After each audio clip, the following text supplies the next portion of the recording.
Hindi film के hero के तरह भोजपुरी फिल्म के हीरो का उम्र काफी अधिक होते हैं, लेकिन इनके बावजूद वे काफी ज्यादा युवा दिखते हैं। लेकिन कई भोजपुरी के कम उम्र होने के बावजूद वह काफी बड़े दिखते हैं। इसी वजह से अक्सर लोग इन हीरो का उम्र का अंदाजा लगाना काफी मुश्किल हो जाता है। इस वीडियो में मैं आपको भोजपुरी के कुछ हीरो की सच्ची उम्र बताएंगे। वीडियो को शुरू करने से पहले आपसे रिक्वेस्ट है कि आप मेरे चैनल को सब्सक्राइब कर लीजिए और वीडियो को लाइक कर दीजिए। चलिए वीडियो शुरू करते हैं। नंबर 1 पर है अरविंद अकेला उर्फ कल्लू। इनका जन्म 26 जुलाई 1997 को बिहार के बक्सर में हुआ। 2023 में इनका उम्र 26 वर्ष हो चुका है। नंबर 2 पर है यश कुमार। इनका जन्म 12 फरवरी 1985 को उत्तर प्रदेश के गोंडा में हुआ और 2023 में इनका उम्र 38 वर्ष हो चुका है। नंबर 3 पर है प्रदीप पांडे। इनका जन्म 9 दिसंबर 1992 को मुंबई महाराष्ट्र में हुआ और 2023 में इनका उम्र 30 वर्ष हो चुका है। नंबर 4 पर है परवेश लाल यादव।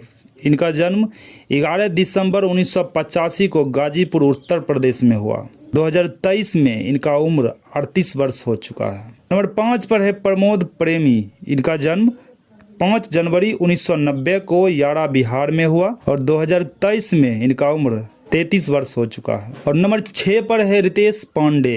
इनका जन्म 14 मई 1991 को सासाराम बिहार में हुआ और 2023 में इनका उम्र 32 वर्ष हो चुका है। नंबर 7 पर है रवि किशन। इनका जन्म 17 जुलाई 1969 जौनपुर उत्तर प्रदेश में हुआ और 2023 में इनका उम्र 54 वर्ष हो चुका है। नंबर 8 पर है दिनेश लाल यादव निरहुआ। इनका जन्म 2 फरवरी 1979 को गाजीपुर उत्तर प्रदेश में हुआ। 2023 में इनका उम्र 44 वर्ष हो चुका है। और नंबर 9 पर है पवन सिंह। इनका जन्म 5 जनवरी 1986 को यारा बिहार में हुआ और 2023 में इनका उम्र 37 वर्ष हो चुका है। और नंबर 10 पर है खेसारी लाल यादव। इनका जन्म 15 मार्च 1986 को छपरा बिहार में हुआ और 2023 में इनका उम्र 37 वर्ष हो चुका है। दोस्तों, यह वीडियो आपको कैसा लगा आप कमेंट में जाके जरूर लिखें और मिलते हैं नेक्स्ट वीडियो में।